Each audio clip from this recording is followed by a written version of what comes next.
Hello and welcome to Theology Unleashed, the channel where Eastern religion meets Western skepticism. Today I've got Dr. Graham Oppy and Dr. Howrard Resnick on for discussion, not on intelligent design. I haven't changed that image yet. And so we'll get right into it. So Dr. Graham Oppy is a philosophy professor at Monash University who specializes in philosophy of religion, and he's coming from the atheist side.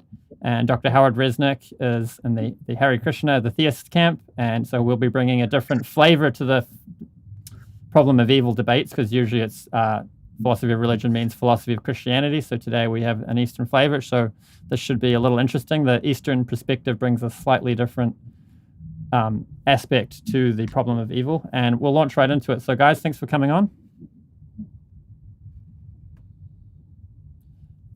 And so, Graham, would you like to start by fleshing out the problem of evil?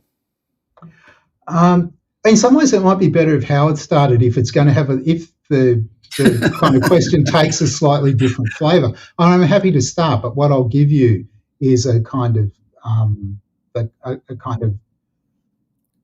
discussion, the way it gets discussed right. in the context of Christianity. Yeah, you can go. For something different. Maybe we want to go.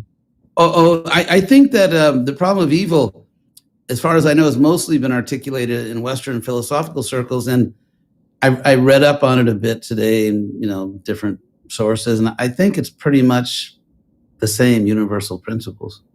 So I'd be happy for you to. Yeah. Okay. So there are different ways in which philosophers have thought that considerations about evil make problems for theistic belief. And this is particularly the case in those theistic traditions that take the divine being to have a set of properties, typically including omnipotence, omniscience, and perfect goodness. So way back, Epicurus argued that there's a kind of conflict between the existence of evil and the existence of a divine being that has those three properties. And many subsequent formulations of arguments from evil have added to the properties that are thought to together make the problem. So often in presentation of arguments from evil, it's also supposed that the divine being is creator as well, and so has some kind of causal responsibility for what's going on, as well as being omnipotent, omniscient, and perfectly good. Okay, the way that there's thought to be a problem here is of two kinds. One kind is logical. It's thought that there's just a logical inconsistency. That's the way that Epicurus's argument is often interpreted, so that the idea is that it's just logically impossible that there's an omnipotent, omniscient, perfectly good being, given that there's evil. The other way that these kinds of discussions go is not that it's a logical problem, but it's an evidential problem. So the thought is that the nature and the kinds, the distribution of evil in the world is evidence that the world wasn't created by an omnipotent, omniscient, perfectly good being. So the first kind of argument typically gets called logical argument from evil. The latter kind gets called evidential argument from evil.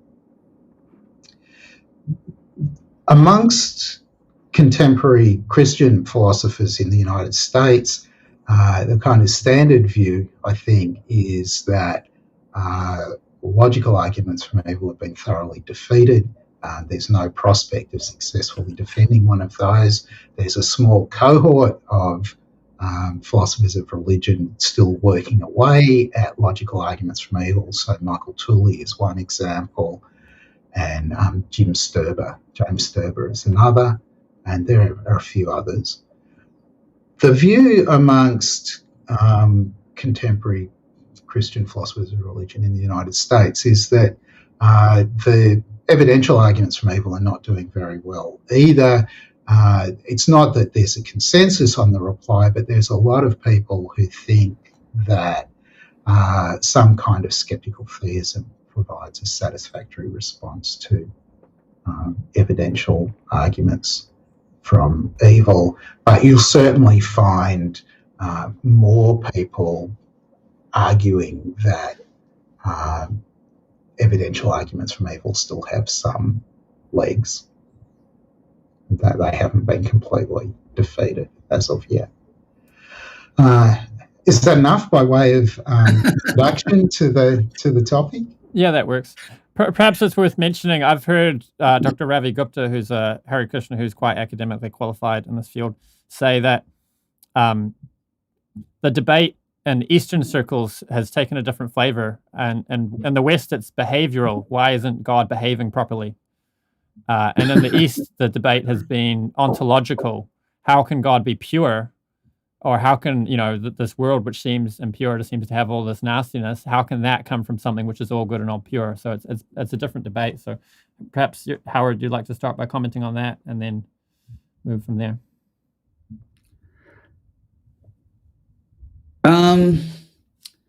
To be honest, I'm not really following contemporary South Asian contributions in this field. Oh, no, that was the traditional debates, like around Advaita, the Advaita view and Madhva. Oh, right. The problem of evil is not prominent, I think, in a lot of it may be mentioned in passing, but in the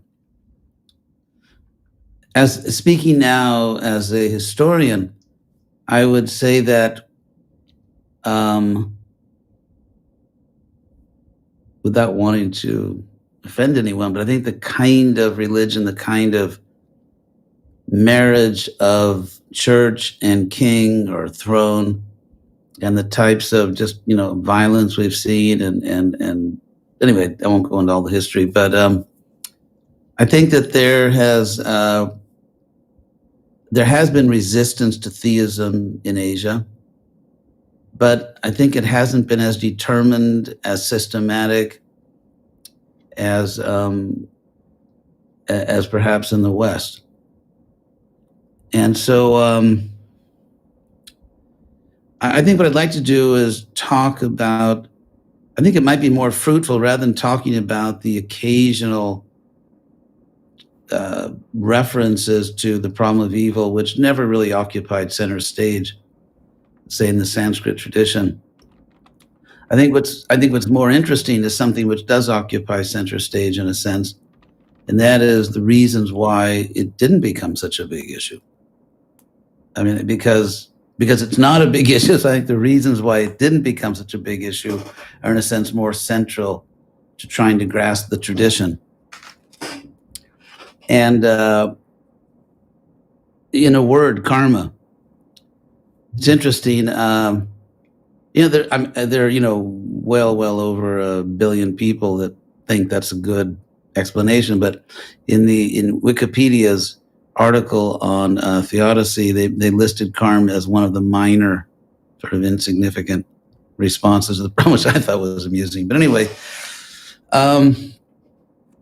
So I'd like to put out a proposition which I've used for my own understanding, because even though I'm a, so-called believer, I take the issue seriously, and I didn't kind of leave my brain at the door when I decided to take up a spiritual practice, and so I do think about it. And for me to accept a God or any other person as a perfect moral agent, it's necessary for me that, assuming that person that has power over other beings, it could be a parent over a child, it could be God over everybody else. So I think in more general terms, in order for someone who has power over other conscious living beings to be considered a perfect moral agent, it must be the case that when that person uses their power to instigate or to allow suffering to any of those creatures, that it be the minimum suffering necessary to achieve an essential good. I mean, just to give a very simple example, when I was a kid, my father took me to get a vaccination. That's maybe the wrong example nowadays. But anyway, my father took me to get a vaccination. I must have been about like 5 years old, and my older brother. And so they called him first, and I could see they took him into a room. They took his pants down. They took out the needle, and I just ran for it. And my father had to run after me and pick me up, put me on his shoulder, and take me back. And so there's a case where a very loving parent, I was blessed with very good parents, a very loving parent subjected me to a certain pain and discomfort for an obvious higher good, for my health. And so, and I think according to the science at that time, that was the least invasive, least painful way to achieve that essential good.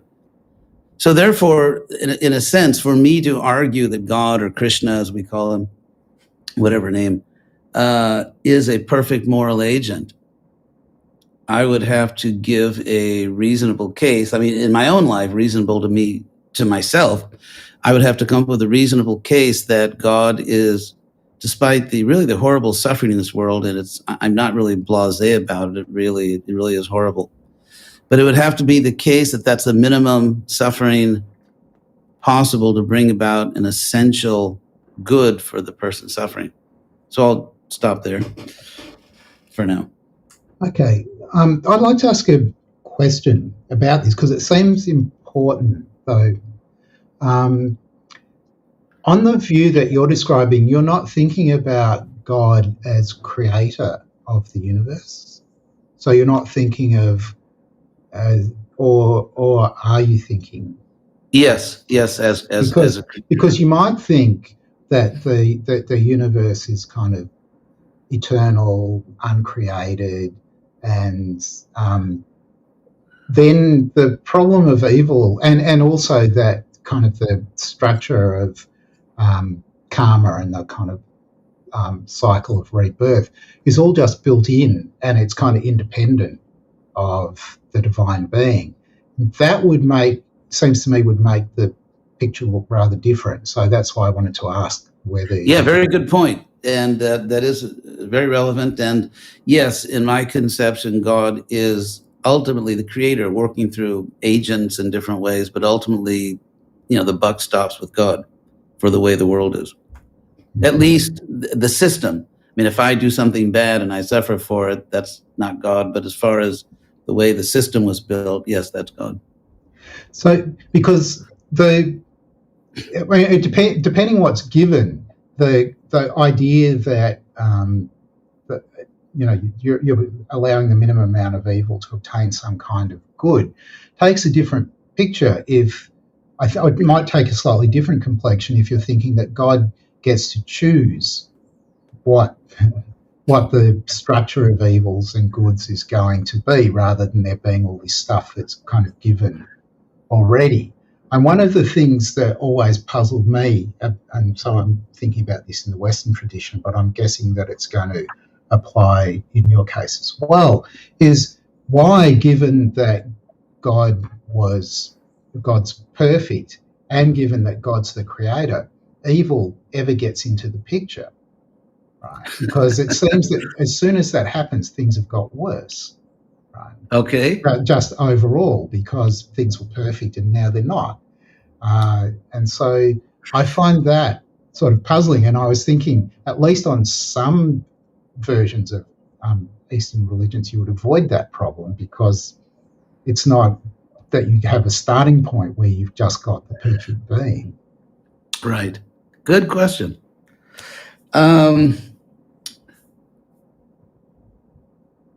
First of all, the idea that there could be a God who was a thoroughly nice guy or girl or whatever, but that the universe just kind of runs under its own steam. Yes and no.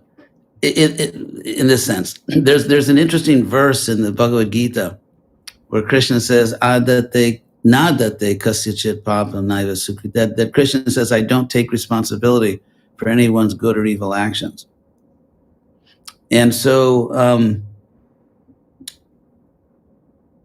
the universe is on this view, I think, that I am presenting a neutral arena. So, for example, let's say you buy a car and you drive it safely and don't have accidents, or someone, not you, but someone drives drunk or drives recklessly and does have a serious accident. So if the car is basically a safe car, the person who drove recklessly can't sue the manufacturer because it was the reckless driving that caused it. So as far as why there's evil at all, which you mentioned, this is something that I think Plantinga mentioned. I'm not an expert on Plantinga, the importance of free will. And so we do have free will, thank God. I mean, I can't imagine what a horrible thing it would be not to have free will, because I value so much my individuality and my freedom. And so we have free will, and there are consequences to our actions. Another point I think that should be brought in, just to fill out the worldview, or as they say in Spanish, I think the cosmovision. So they say worldview. It's kind of a little bigger. Is that we are looking at sort of a little slice of life here on the earth, and this Bhagavata view or Vaishnava view is very much not geocentric. In a sense, I think that even though we've gotten beyond, let's say, in astronomy geocentrism, there's a type of geocentrism in the approach to this issue. And so if we look at the whole universe, which on this Vaishnava view is inhabited in many, many places, it's a very big thing. And also in this earth, this is considered to be sort of the nastiest age. Agreeing, of course, with Homer and who's the other guy? Not Homer, but the other one. Works and Days. Oh my God. Hesiod. Yeah, Hesiod. That was not age related, by the way. Yeah, if you look at Homer and Hesiod, and actually other ancient Greeks, they had the idea with the same imagery of a golden age, a silver age, I guess a bronze age, and then an iron age. So this being the iron age.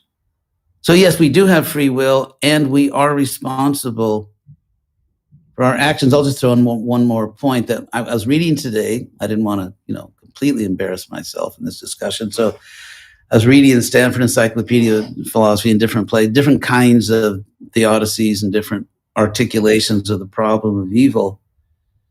And personally, just me, I find these things like, well, it's not logically impossible. There's all this suffering, but there's also a God, or that God doesn't interfere, or that the suffering is not really suffering. Those things kind of bounce off me. I mean, I find those things very unsatisfying. And I need, in order for me to be sort of, you could say, a theist, in order for me to be a committed theist, I personally need an explanation that is reasonable to me, and that we don't have a God where he's not paying attention or just doesn't care that much, or could do better but doesn't, or at least it's not a logical contradiction. I mean, none of that would drag me into a religious life. And so what I need is a real defensible ethic on the part of God. Okay, so, I mean, given that kind of constraint, I can see at least 3 different theodicies that are kind of still open to you. So one of them you've already mentioned is a kind of free will theodicy, and I'll come back and say some more about that in a minute. Another one is the kind of John Hick soul-making theodicy. So there the idea is that, I mean, and you seem committed to this anyway, that there are certain kinds of goods that are really good that you can't have unless there are evils. Now, I'll pick an example that you might not think is sufficient, but you can't overcome obstacles unless there are obstacles. And part of what makes life worth living is overcoming obstacles, right? So, and you can fill that out. And the third thing, which you can say, but it might not quite fit with everything that you wanted, is just that God's much smarter than us. And why should we expect to know why God allows the amounts and kinds of suffering that there are, because God's perfectly good and omnipotent and omniscient. God's got reasons, and there's no reason why in this life we should expect to have access to them. So that would give you, it seems to me that all of those would fit with your, just saying that God doesn't care, right? That's they're sort of consistent with excluding all of those things. Yes. Excellent points. It's good to talk to an expert. I would say, let's see, I completely accept, I think you attributed that to Hick, the idea that overcoming obstacles, I'm sure all of us have had to overcome certain things, and whether it's undergoing the frustration, let's say learning to play music or to keep our health or to accomplish other goals, or overcoming our own, say, character flaws or whatever. So yes, that's absolutely true. There's some truth in no pain, no gain. And as far as the point of overcoming, you said soul making. As far as Hick, was Hick soul making or overcoming obstacles, or are those the same thing? Those are the same thing, right? Okay. It's for your development, right? For your development as a person, there need to be challenges. There need to be things that you're confronted with. Right. What's valuable in living a life is meeting all the challenges that get thrown at you. That's part of what makes life meaningful, makes it worth living. Oh, very much. So then you get a justification for at least certain kinds. Right. Of evils. Right. No, definitely true. As far as the third one, God is smarter than us, which I believe to be true. I guess in order for me to really embrace theism and to say God is smarter, I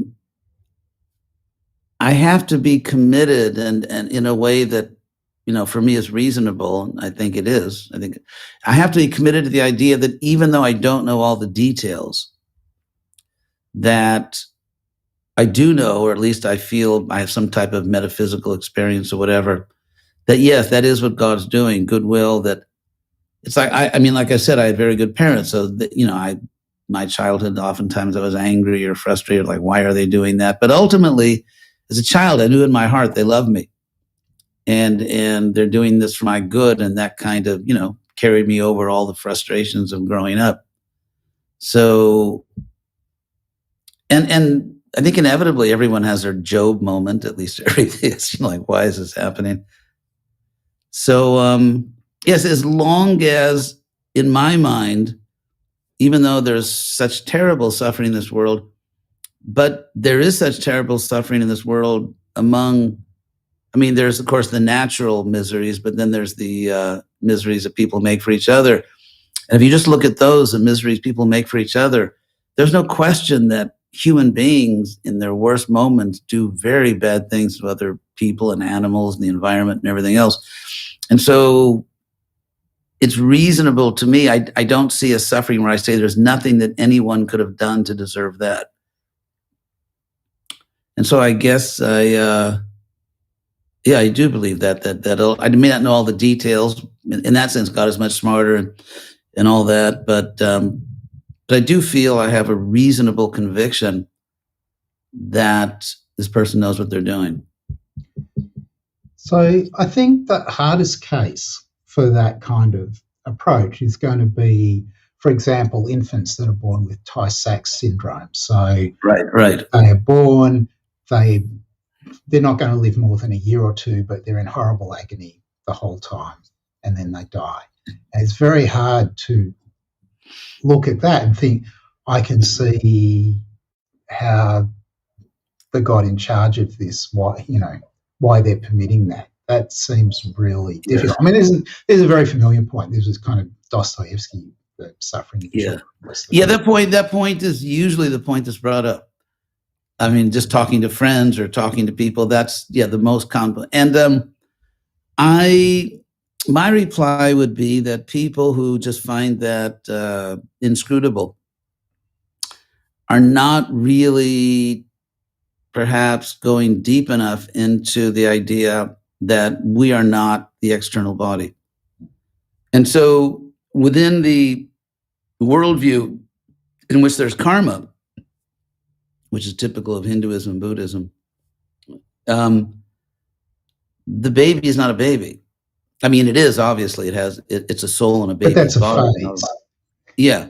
A baby is not necessarily a symbol of purity and innocence. I mean, just to give an example, which is kind of horrible, and I don't mean to offend anyone, but imagine in his next life, baby Hitler.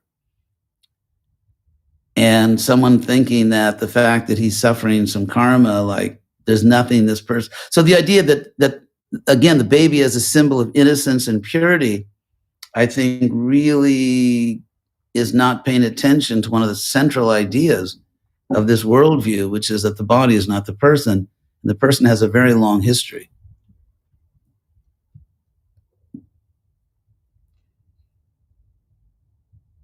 Okay, so I guess one of the questions that you're going to get then will be about the reasons for thinking that people do have long histories, because when you look at, and I can see how if you've already got to that point, then you can kind of reconcile, especially if you've got the story about karma. Of course, you can reconcile this now because whatever's happening to this person is something that, in some sense, they deserve. Right. Okay, I'll say that I'm not the type of person that could sort of stay with a spiritual tradition just because they, by let's say epistemic coherentism, just because, let's say, the picture they gave me is internally coherent, that would not keep me on board the ship. And so I am, full disclosure here, sort of a sworn foundationalist in terms of epistemology. And I really do believe that knowledge systems start with claims or beliefs in self-evident foundations, and we kind of build on that. I mean, obviously, the process by which we become cognizant of or believe in things, it goes in many directions. But I think ultimately, if you boil it all down, there is something underlying. And so, Aristotle's self-evident facts. And by the way, the term self-evident is a very interesting meeting point between, let's say, Aristotle and everything after him, and some of these Vaishnava texts. For example, in the a work called the Caitanya Charitamrita, which is probably the single most important biography, biography of Chaitanya, who's considered to be Krishna's avatar for this age. You find these specific terms, swata pramanyam, which means, being evidence from itself. So that term self-evident. And I do claim that my experiences within a spiritual practice have taken me, to my satisfaction anyway, beyond the point of simply believing doctrine, or, if it's coherent, that's good enough. And so I feel that I have foundational reasons to accept this as true. And all, personal experiences, and I think, what do they call that? Ab-somethingism. Anyway, it's going to the best explanation. Abduction. Yes, abduction. I'll claim here, I'll claim here my extent, my age, but yeah, abduction. I think that I do appreciate the philosophical elegance which I see in karma theory. And, elegance is obviously not proof, but it is an attractive feature in many academic fields. I think it has parsimony. And maybe I could throw in one thing, kind of unrelated, but it sort of goes back to what we were talking about before. I feel that Plantinga's claim, which apparently had some legs, that belief in a good God is not logically impossible given the state of the world. I feel the problem there, when I heard Plantinga's theory, I thought, yeah, well, I mean, I'm not arguing with his logic, but I feel it doesn't pass Anselm's test, in the sense of God being that being than whom there is no greater being. So I think it's much better. Like, let's say, for example, to preserve free will, you have to let people just do horrible things to other people because preserving free will is a greater good. Well, let's say in the karma universe, why not, if you're God, why not match people? So let's say someone is about to exercise their free will to do something bad, and another person, just in the common vernacular, has it coming by their karma. So there are no innocent people suffering because there's this sort of super sophisticated technology where people are matched. And so, yeah, I mean, the God of Plantinga, who allows all kinds of suffering, which I take very seriously, just to say it's not logically impossible, that's nice. And I'm sure it's, sort of a helping the cause in a sense of theism, but that would not be sufficient to bring me to dedicate my life to a God who was merely not logically impossible. Right. So I suspect that Plantinga wouldn't dispute what you said about abduction and inference to the best explanation. Overall, the way that he gets to God too is going to be that way. I mean, he thinks he has, perhaps he thinks that he has direct experience of God, or at least that other people that he knows whose testimony he trusts have direct experience of God. But I don't think that he's satisfied with, at any point really in his philosophy, with kind of mere logical possibility. Though he does think, when he's replying to arguments from evil, that it's enough to appeal to hypotheses that are logically possible if they're logical arguments from evil, right? Because a logical argument would rule out any alternatives. If I'm saying, look, there's just this inconsistency between God's existence, omnipotence, omniscience, perfect goodness, and the existence of evil, it will be enough if you can show that it's logically possible to have all of those things. That will defeat the argument. Right. But when it comes to his worldview, I don't think that he's going to, I don't think that he's going to be very far away from you. He's going to think that there's a bunch of things, part of which is a kind of, for him, a kind of internal witness of the Holy Spirit or something like that. He just kind of knows in his heart that there's a God, and that's very important. But all the other evidence that he's got sort of fits together to make the kind of the most plausible worldview from his perspective. Right. Okay, thank you. I mean, I appreciate that. But I guess you can take Plantinga's part here because you obviously know much more about him than I do, but it seems to me, and I do appreciate Plantinga. I mean, I admire much of what he does, what he has done, and I have great respect for his work. But still, let's say we accept, okay, it's not logically impossible, and on the positive side, we have the witness of the Holy Spirit or something. It seems to me we're still not out of the woods philosophically, in the sense that we do have logical possibility, but we still don't have, as far as I can see, a good explanation of what's going on in the world. Right. And going back to what I said before, I think that a very common view is to think that you're asking for, amongst Christian philosophers, is to think that you're asking for too much if you want to know what the actual explanation is. I mean, God has his reasons and we're not going to know what they are. It's interesting. So maybe at this point we could go back and talk a little bit more about freedom, right? Because at the start, that was something that you wanted to say was quite important in the... Right. Could I just say one thing about what you just said? Yeah. and then I'll be happy to go on to the next sure. one. And that is that this is personal now, I guess, since we're talking about God, I have to confess. And but I think myself personally, I don't think I would be satisfied with that. In a sense, I am, obviously I dedicated my life to spiritual things, but I am still, I think, very much a rationalist. And I'm much more attracted to the logos idea that, there's this perfect rationality in the mind of God. It's invested in the creation. Therefore, there can be science, and there can be all theologies.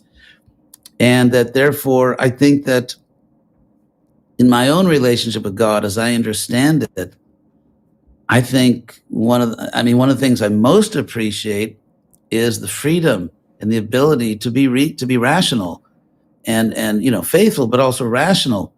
And so I don't think I could really just hang in there forever. I mean, maybe at some level, but I couldn't really be as committed as I think I am if it was just ultimately handed over to inconceivability. So maybe here's one hypothesis about the difference here, which has to do with the eschatology, right? Where things are going to go. Because I think from the Eastern perspective, the aim is to achieve enlightenment, but then that's kind of the end point. Whereas for someone like Plantinga, the whole thing is future directed to a better state where, there's kind of perfection rules. And that might make a difference on the point that we're now discussing. Well, actually, Vaishnavism is from the word Vishnu, which is often etymologized to mean the all-pervading Lord, from the Sanskrit verb vish, to enter. But interestingly, it's very different than sort of the common view of Eastern religions. And it's Rudolf Otto, who was you must know Otto. I've heard of him, yeah. Yeah, he was a German theologian who was important in the early 20th century and who kind of discovered Vaishnavism, which is actually, according to scholars, about 2/3 to 3/4 of all Hindus. And it's about love, it's about devotion. The ultimate goal is not just a serene, rational understanding, or enlightenment where you just kind of behold or experience something, but it's very much an active, loving relationship. And so in that sense, I think, in fact, I mentioned Otto because he was kind of struck and startled, because in those days, Europe's theological mission in India was just to convert people to the real religion.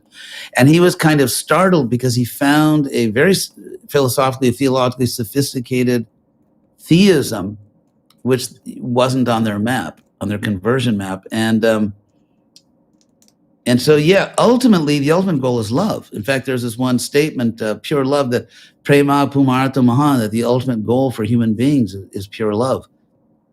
Love of God, love of all of God's creatures. So that, in one sense of ultimate goal, that sounds kind of right. But there's a kind of goal. Maybe I'm kind of mixing together a little bit Buddhism and Hinduism at this point, of getting off the wheel, right? Yes. Yeah. Yeah, no, you're right. And, the wheel, the samsara chakra, the wheel of... But in the Vaishnava tradition, which is the big winner, I taught a course on the history of Indian religion at the University of Florida, and a couple times. And India was this amazing open marketplace of ideas, and no inquisitions, no, people were just free. I mean, you have Buddhism, which started in India and which openly rejected the Vedas, like the holiest books. They aren't really, that's not really the truth. Which in Europe, your lifespan could probably be measured in seconds, in medieval Europe, you went around talking like that about the Bible. And yet, Buddhism spread, and Jainism also, which believes in an eternal soul and reincarnation, but not in God. And they have their own books. And so these other religions spread, and they didn't really have wars about it. And so there was this tremendous freedom. And yet in that open marketplace, you could say, of metaphysical ideas, the big winner was Krishna. And so the Bhagavad Gita is, this, even Hindu associations, I'll say the single most important scripture they have, the Bhagavad Gita, spoken by Krishna. And they have two great epics, which are Mahabharata and Ramayana, both about Krishna, his different avatars and so on. And so this personal devotion, where you're cultivating love in a yoga system, bhakti yoga, and, selfless love for God, and not to, in fact, it's a very strong point in the Vaishnava teachings, again, from the word Vishnu, is that if you are moksha kama, which means seeking your own liberation, that's mundane because you're still seeking a selfish goal.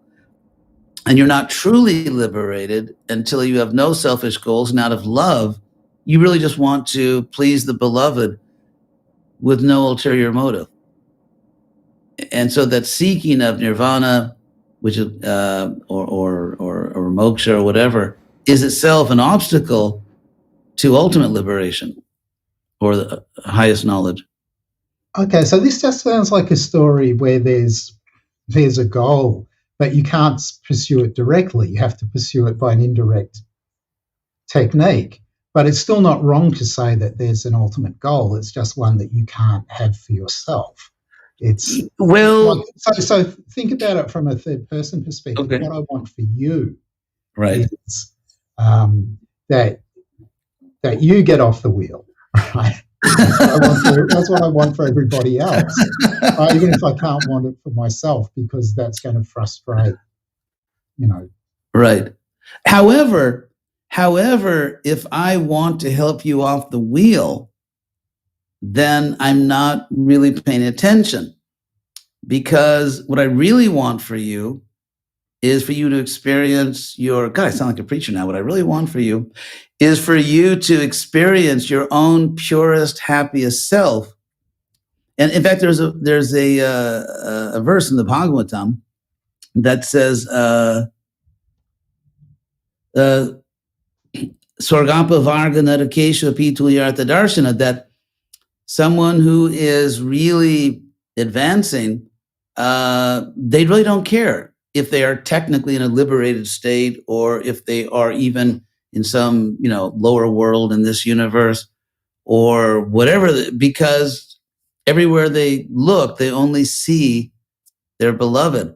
And so, you're right in a sense. I don't want to just dance around it. You're right. There is a desire for freedom, for liberation, but liberation is understood to mean surrendering to love, where you're always thinking of the good of the other and not thinking about yourself. And so let's say if I'm responsible to teach someone that I'm trying to get off the wheel, then if that person is really focused on their own liberation, then I'm not doing my job or they're not really paying attention. And so, I understand there's sort of a subtle psychology. How do you pursue non-pursuit, or how do you dedicate yourself to not being selfish? And I think the reason it works, even though it may sound like a sort of a philosophical tongue twister, I think the reason it ultimately works is that it's true in the sense that, let's say I'm starting my practice and I'm still kind of selfish or vain or whatever I am, but I've, let's say intellectually or just philosophically, or maybe something deep in my heart tells me this is what you really should do. And so as I advance, as I'm making progress, I find that I don't really care about the geography, like where am I going in my next life? Am I going to heaven? Am I coming back here? It's like, don't sweat the geography. I can say in my own life, I hope I don't sound like I'm bragging, because I'm quite aware of my own imperfections, but I can say in my own life, I never think about that. Like when I leave this body, when I die, am I going to go to the spiritual world, or am I going to come back? I can honestly say that I never think about that, because what I think about is, wow, I've got all this great service I can do. And it's just so rewarding to, try to help people. And so you sort of grow into a state where that's just your experience, that you don't really want anything. You just want your service is so satisfying. So that's interesting. I wonder about the extent to which there's something similar going on in the Abrahamic religions. I think there is. Where you do end up with some practitioners of the religions are just really focused on the next life in a way that, to their detriment, right? Because they don't live well in this life.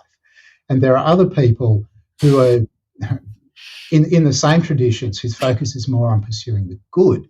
And sort of the story that from within the religion that you'll tell about them is that they're the ones that will actually end up in heaven. Yes. Without question, I think there were, people many people in Judaism, Christianity, and Islam who experienced, I think without question, real love of God. And in fact, there's one famous Sufi mystic, I think, that said that if I want to go to heaven for my happiness, may I never go there. And so, yeah, definitely this idea which spread, it's the Bhakti tradition in India. The Sufis cultivated that, at least some branches of them. In Islam, there are absolutely Jewish and Christian mystics who had realizations of this, who understood it's really about loving God, not salvationism, not just trying to save your neck. Absolutely. And then on the ground, it's sort of like, the great theologically unwashed. I mean, even in Hinduism, many, many, many Hindus, I'm tempted to say the majority, want to get blessings. They go to this, God or that goddess, and it's really all about making your life better and or being liberated. And so I think that's, in terms of socio-historically, in most major religions, you find a lot of people who are just pursuing their self-interest as they perceive it, sometimes in rather mundane ways, but, piously. And then there are mystics and there are yogis, and, they don't use that word yogi, but in all these religions, who really did discover love of God and who really understood, what I've been saying. So it's absolutely not just something exclusive to one tradition. Yeah, so that's interesting. You kind of need to distinguish between the mystics, the theologians, and what you call the great unwashed, the others, right? Because when we're talking about how people are thinking about these issues, it depends which class they belong to, which one of the groups they belong to. Absolutely. Thinking about absolutely. That's one of the things I really like about the Gita, which infomercial I translated recently. But and that is, it doesn't talk about, let's say, Hindus, Christians, Jews. It rather talks about different universal categories. For example, there's what's called the karmi, because the word karma from the Sanskrit root kri, which also is cognate with English words like create and increase and so on. And so it means to do or make. And so karma has various meanings. It also commonly means just the work you do in this world, your vocation or just your duties in this world. And it's more of a duty-based worldview rather than rights-based. And so a karmi, which is a common word found in the Gita often, means someone that's focused on worldly duties for worldly gain, for themselves, for their family, for humanity, whatever.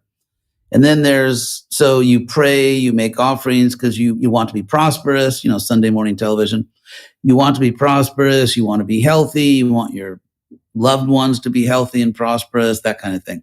Then there's the jnana cognate with gnosis, the one who pursues knowledge, the philosopher or the intellect, the scholar, who's trying to understand the absolute truth, whatever that may be, or the source of everything. And then you have the karmi, the jnani, the yogi into mysticism of various kinds. And then ultimately the bhakta, the person who really just is, all about love of God. And I think these categories are found in every religion that's big enough to kind of get a full statistical spread of human types.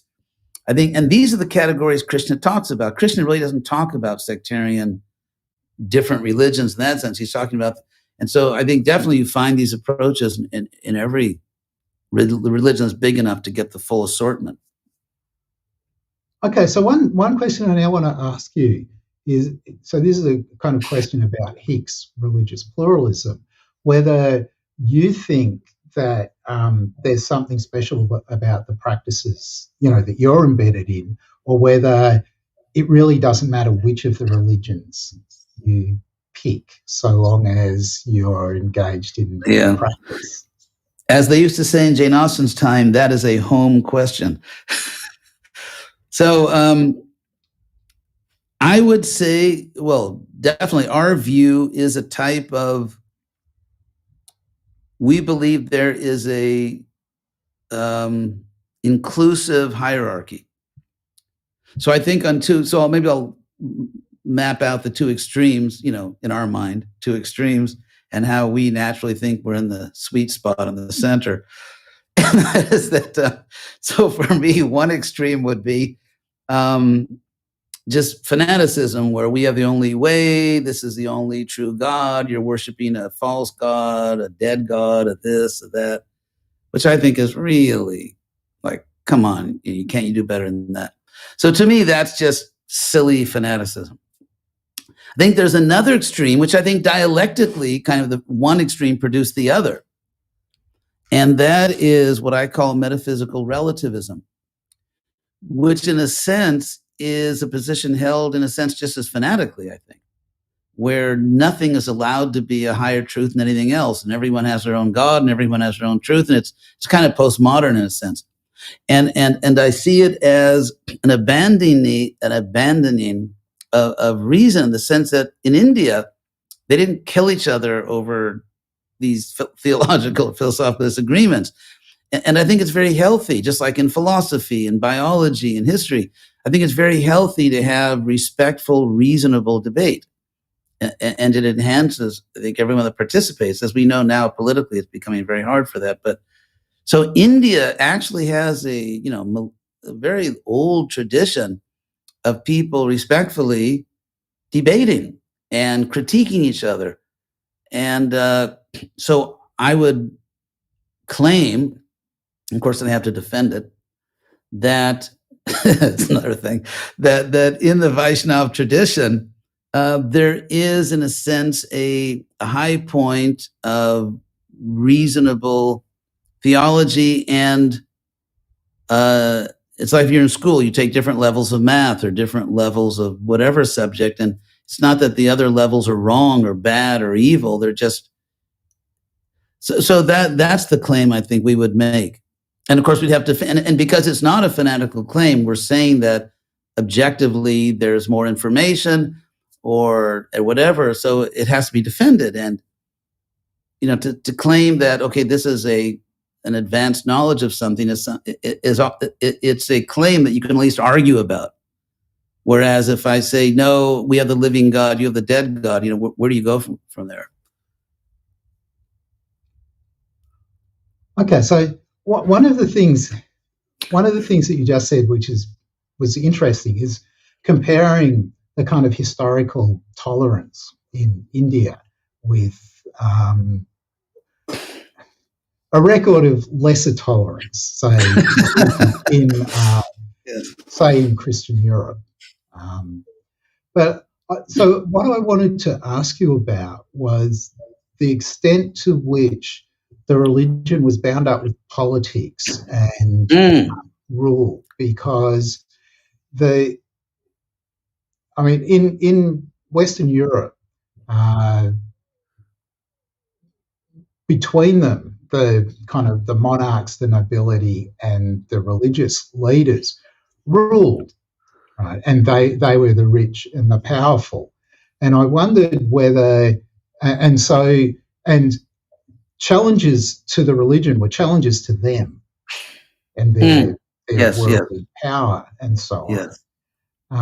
So I'm wondering whether there was a difference in that respect with the history in India that might go some way towards explaining why there was greater tolerance, because you didn't have the same nexus between it's sort of religion and state, but it's more than that, because it's a kind of alliance of all of the kind of rich and powerful? Yes. No, it's a great question. It's a really good question. And I'll just quote the Spanish, the Spanish motto during, La Conquista, when they were, colonizing places, was La Cruz y la Espada, the cross and the sword. Mm-hmm.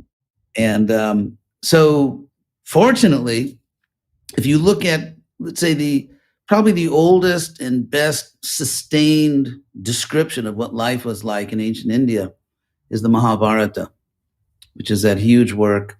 And what I find very interesting about the Mahabharata, and also the other great epic history, the Ramayana, the story of Rama, and also the Bhagavatam, which is extremely important, extremely influential book in Indian history. Number one, there are no religious institutions.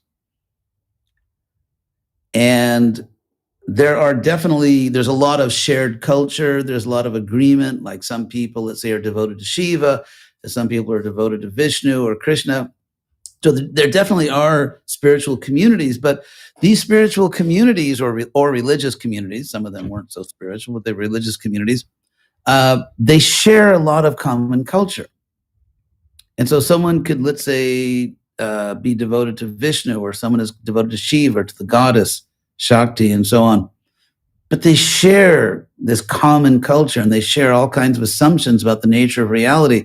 It's almost like, I was going to give an example of electing a president in this country, but it's God only knows what's going to happen in this country. But let's say a few years back, when there was some traces of civilization here, and so there would be different candidates, and even though they would, criticize each other and argue, but they had a huge foundation of shared values, like we have to follow the Constitution and et cetera, et cetera.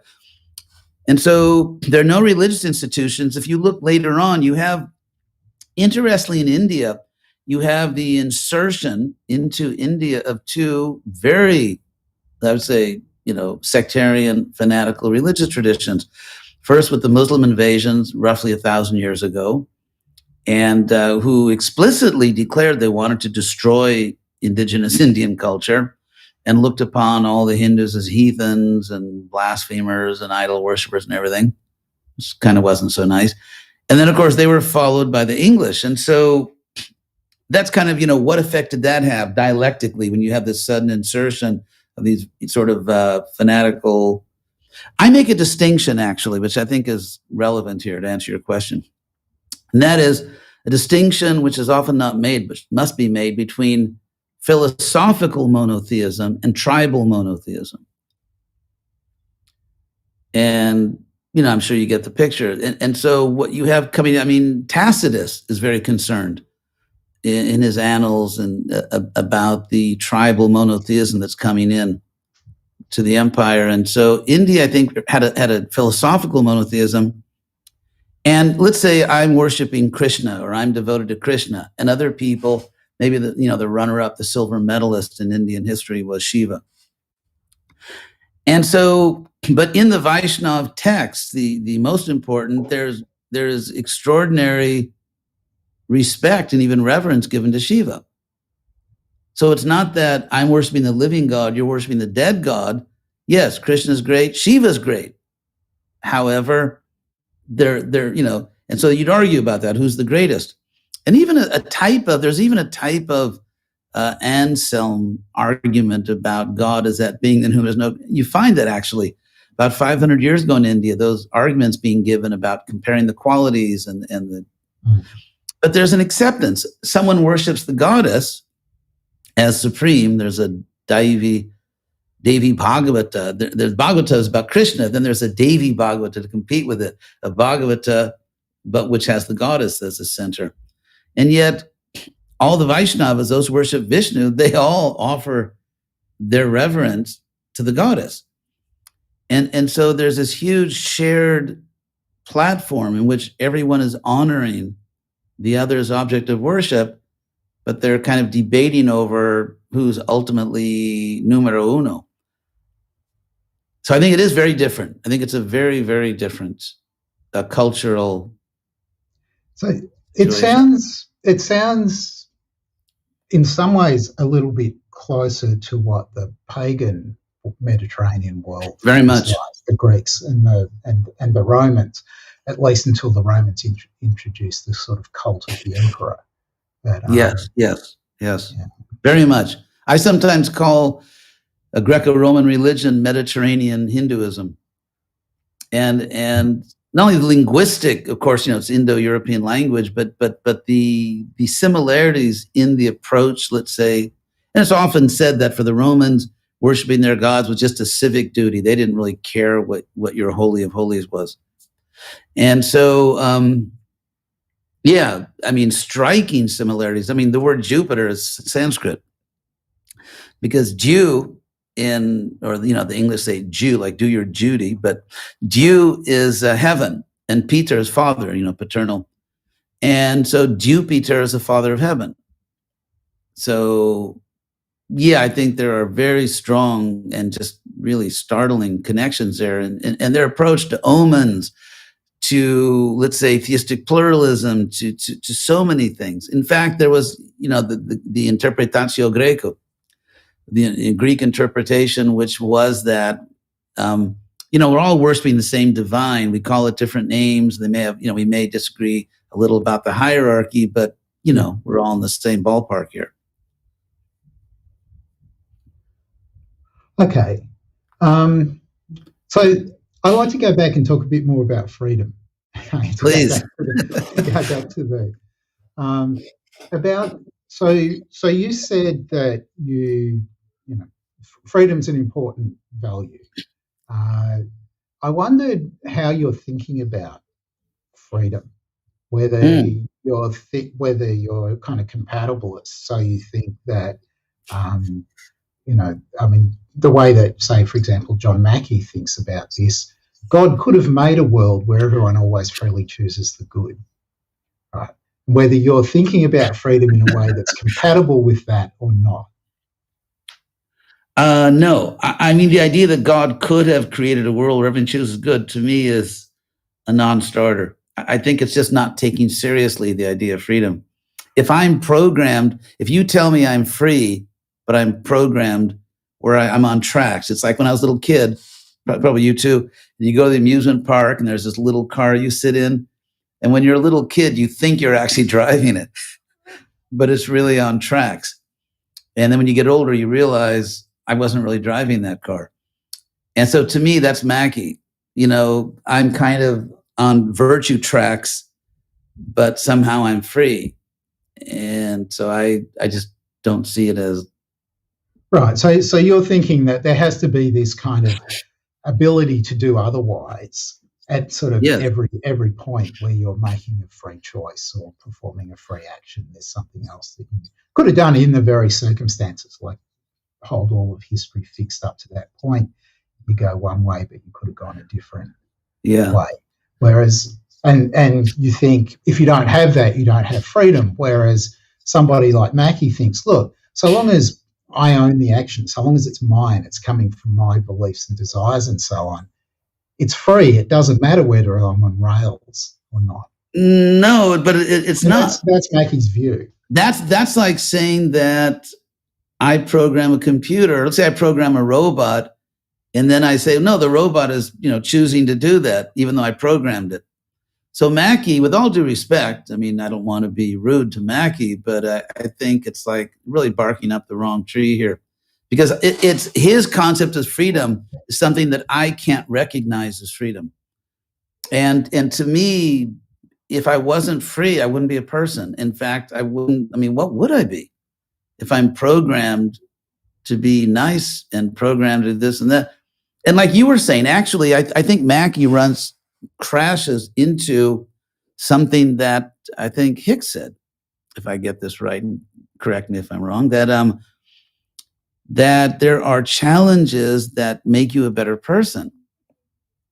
And so I've learned not to do certain things, It's like that great quote from Mark Twain. He said, when I was a young man, I realized my parents didn't understand anything about life, so I left home, came back a few years later, and I was amazed at how much they'd learned in my absence. So I appreciate so much. Not everything, but a lot of things my parents tried to teach me, and I knew better, and I was, know-it-all. And then you realize, well, actually, that's right. And it's very deep. It's when you learn, like my father used to say, I went to the school of hard knocks. And so when you go to the school of hard knocks, you really learn. You never forget again.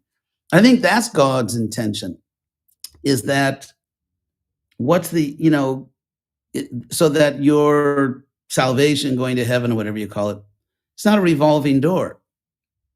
So that we really earn it. And, it's when you earn things and you're forced to earn them, you really appreciate it. It really means a lot to you. Whereas when something's just given to you, so I think Mackie is just really being inconsistent there. Okay, so now I want to know how to put this together with the story that you told about karma, where God could put somebody that God knew was going to do an evil act together with somebody who had it coming to them, right? Because if God knows what you're going to do, then aren't you on rails? Good point. That is the point. Yeah, I would say that because it's a very common argument that God knows everything but not the future, because we have free will and so on. Yeah. And somehow God's divine knowledge of what we're going to do somehow means we're not making free choices. So I'll say a few words on that. As you probably suspected, I'll say a few words on that. First of all, I think I understand the force of the argument against God's future knowledge. Although one little stumbling block I have with it is that it's not really shown to me how knowledge is causal. Like, let's say, for example, I know that, well, again, it's a different kind of knowledge. Maybe it's not as absolute. The sun's going to rise tomorrow morning. In fact, I can find out what time it is and so on. So I know the sun's going to rise, but that doesn't mean I'm making it rise. And so if you ask, how do I know the sun is going to rise? Well, because the sun obeys certain physical laws, which we take to be in force. And so you could say, well, but if God knows what I'm going to do, and also I want to just throw this in. I think there's a qualitative difference between knowing what I'm going to do, let's say 20 years from now, and I'm going to do 5 minutes from now or something, or 6 months from now. It's like, it's a common saying, well, there he goes again. And so I think we flatter ourselves sometimes that we are not predictable. And I think there's a type of vanity of thinking that one is not predictable. And I think there is, in other words, I would say there is an area where God doesn't know what we're going to do, but that's more an area where people are acting very freely, and the extent to which someone is conditioned. Like, for example, I board a plane and I made that decision freely, but then once I'm on the plane, there are consequences to that decision, and we all know what the consequences are, assuming the plane doesn't crash. So if we have strong or let's say, let me put this another way. Okay, let's say, well, not me. Let's say someone killed someone, and karma is going to get them. They're going to be killed because it's like quid pro quo, justice. And so there's someone who wants to kill someone, and you could say, well, God couldn't know that that if somehow God matches those people, there's always a chance the person wouldn't have killed the bad karma person. But somehow God made it happen because he had to get this person killed. So that's, I think I'm fairly representing the challenge. Yeah, one thing you could say as well, there'll be other opportunities, right? So God could just line up a series of meetings with the persons. Good point. I'm going to use that. Definitely going to use that. No, it's true. Yeah, let's say I'm like really a person who really wants to kill someone, and then when it comes down to it, I chicken out. Okay, bring in another candidate. That's great. I really owe you for that. I think that's really good. That's really a great point. So the one way of making the point, the kind of general point a bit sharper, because you asked about causation, would be if you think, as Plantinga does, that when God creates, God chooses an entire possible world, sort of past, present, and future, all at once. Right. Plantinga says that? Yeah, so this is his view about creation. Right. So for example, what aspects, let's say Earth, in the last, let's say from a few thousand years ago to a few thousand years in the future, what are the items that were planned? Absolutely everything. Right. So, but the way it works is, for Plantinga, because he's a Molinist, he thinks that prior to creation, God knew for every possible person, for every possible circumstance in which they might be placed, what they would do if they were placed in those circumstances. And so he thinks that it's consistent with God's just choosing the entire world, that we act freely from moment to moment. Does Plantinga have a strong or a weak free will? So his view about free will is that you could have done otherwise, right? Because the counterfactuals of creaturely freedom, that's what he calls them. These, what God's middle knowledge consists in, his knowledge about what free people will freely do when placed in particular circumstances. Okay. Right. So he thinks he's got that to start with, and because he's got that knowledge, it's all contingent knowledge, right? Because because I'm a free agent, it could have been that I was going to do something else. It's just that as it happens, were he to put me in those circumstances, that's what I would do. Now, I worry that this really isn't freedom, because that stuff happened in the past. God made that decision, and now here I am about to act. Is there anything else I can actually do given all of the history? And the answer is going to be no, right? There's nothing else I can do. It's true that right back at the beginning, if the counterfactuals had been different, I would have been going to do something different. But that doesn't mean that now, actually here and now, I can do something else. Could you just briefly say what he means by counterfactuals? Oh, if such and such person were placed in such and such circumstances, they would do such and such. That's a counterfactual claim. If it were the case that this, it would be the case that that. And all of these counterfactuals are of the form, if this possible person was placed in these possible circumstances, they would do this thing. So in Plantinga's system, does God have any intention or purpose? In other words, or is he just giving everyone a free shot, but he knows they're going to choose this? Or is he kind of setting things up a certain way? So he's deciding which world is going to be the world that he makes. So on this view, God just makes a single world, and it's got to be a good enough world. Maybe it's the best world that God can make, because he's constrained by what all these possible people would do. And it might be that all of them are just going to do horrible things, right? Okay, how, let me put in here an idea from Vaishnava wisdom, and I'd like to hear from you, like where that fits in all this. First of all, like I said, the Vaishnava view would find Plantinga kind of claustrophobic in the sense that it's so geocentric. And so the view here, and this is found throughout these literatures, there are many worlds, inhabited worlds, and basically high, middle, and lower class. So there are sort of heavenly realms. There's the idea of a heavenly realm, which is not spiritual. It's just a heavenly material realm. Everyone's beautiful. Everyone has extraordinary longevity, and they're really nice people most of the time. And then you kind of have the earth, which is sort of seen as the middle, because we see really beautiful, wonderful things in this world, and we see a lot of horrible things. So the earth is kind of seen as a middle thing, and then there's sort of hellish worlds where it's really bad, even much worse than here. And then people kind of rotate.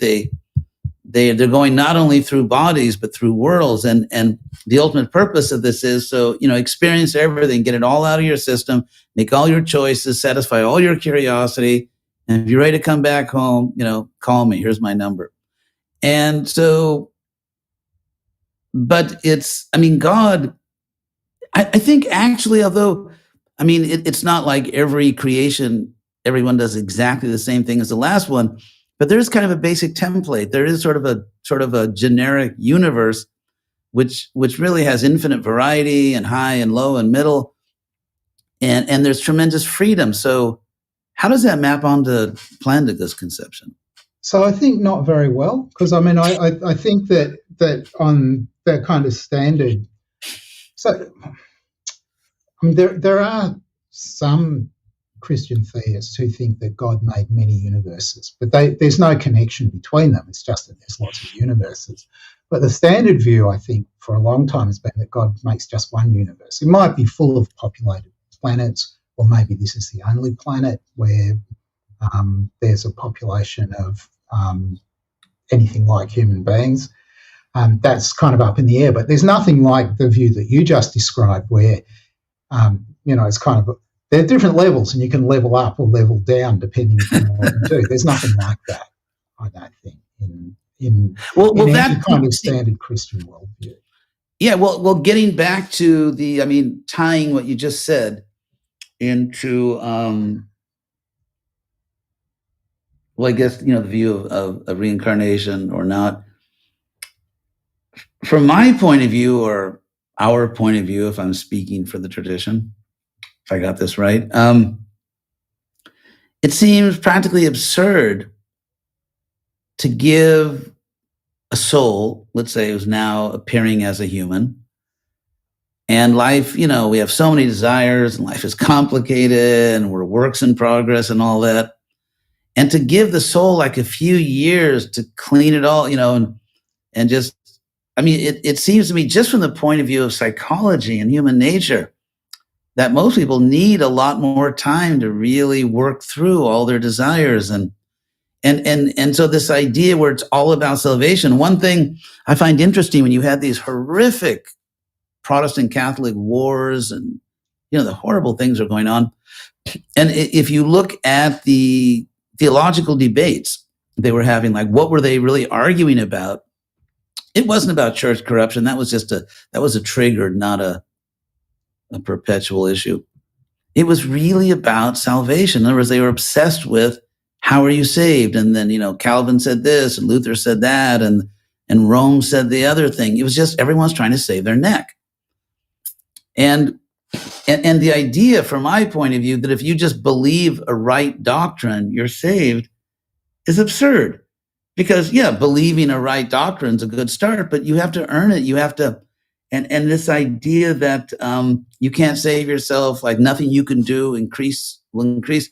To me, it's like, okay, I don't want to be rude here, but it just seems really off the rails, because it's, how can you, if you're a good parent, or if I'm a good parent, I teach my children to earn things. And if you tell your children, okay, you just believe something about me and I'll give you all the candy you want and all the toys you want, and you don't have to do well in school and you don't have to just, I think my own experience, it takes a while to really work out all the junk inside of me and to really become, the soul I know I could be. And so I think it's much too short a time frame, and people get second chances and third chances, and a million chances. And if you love someone, you never give up on them. You have to pay for what you did. What do they say that, one of those cute American expressions, do the crime, serve the time or something. But so there's justice, there's reward and punishment, but there's never a point where God says, okay, I've had it. I've given you enough chances. You're done. I can't imagine any loving parent. So there are different versions of Christianity do have ways of accommodating some of this, right? Right. Of course. There was purgatory, right, as a kind of halfway house for people who just didn't get it done quickly enough. So what do you do in purgatory? So, in a way, that would make it a realm a bit like it's not quite like here, but presumably it can't be too different because you're just getting a lot more time to sort things out. So, before the ultimate determination about where you're going, whether you're going to hell or heaven, on one version of the view. But in that purgatory, for example, do you have like real life experience, like in this world, for example? I assume so. I mean, I don't know. I mean, I'm not. Yeah.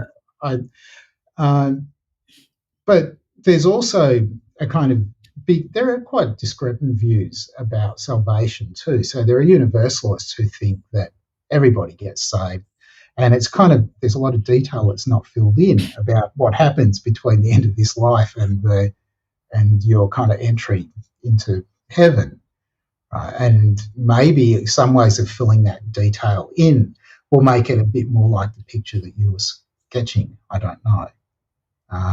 But then there are other views on which, I mean, as you know, views like it's already determined who's going to heaven and who's going to oh God. hell. All kind. There's quite a variety of views. There are nice features of the story that you've been telling. Oh, thank you. Yeah, it's very interesting. It's it's fascinating what you're saying. I really appreciate it. And one thing I just want to get in is that it is such a pleasure to talk to you, because I had another experience of a so-called debate and it was just like, anyway, it was not possible to have a rational discussion. So I really, really appreciate talking to you. So thank you. So how are we going for time, Gina? We can't hear you. He's choked up. Oh, yeah, you got to turn your mic. YouTube says we've been going for an hour and 20 minutes. So if we were going to keep it to 90, we've got another 10 minutes. Yeah, so I'm starting to flag a little bit. Okay, right. So just that's one of our standard conversion techniques, food. But I'm going to have to go and have something to eat. Okay, right. Just quickly on that point of reasons for believing and the reincarnation and karma model, I'm actually preparing for a debate on another channel on evidence for reincarnation. So there's a fair bit of interesting stuff in the form of children who report memories for past lives, where they can have birthmarks sometimes which matches a bullet entry and exit point, which is quite precise, and they'll report details about these lives that turn out to be accurate for a deceased individual. And I mean, that's just a little trailer on it. Obviously there's books written on it. There could be a whole discussion just on that one subject, but there's some interesting evidence for it, is the point. And I assume that there's lots of contestation of the there's some pushback on it. I'm personally not convinced by the skeptical arguments, but I imagine other people will be. Yeah, which is kind of par for the course, these whole areas like that. Yeah, for sure. Yeah. So were there any other final points, or there was a lot of just philosophy, questions about the Hare Krishna theology and a little bit on the problem of evil, but it's interesting stuff.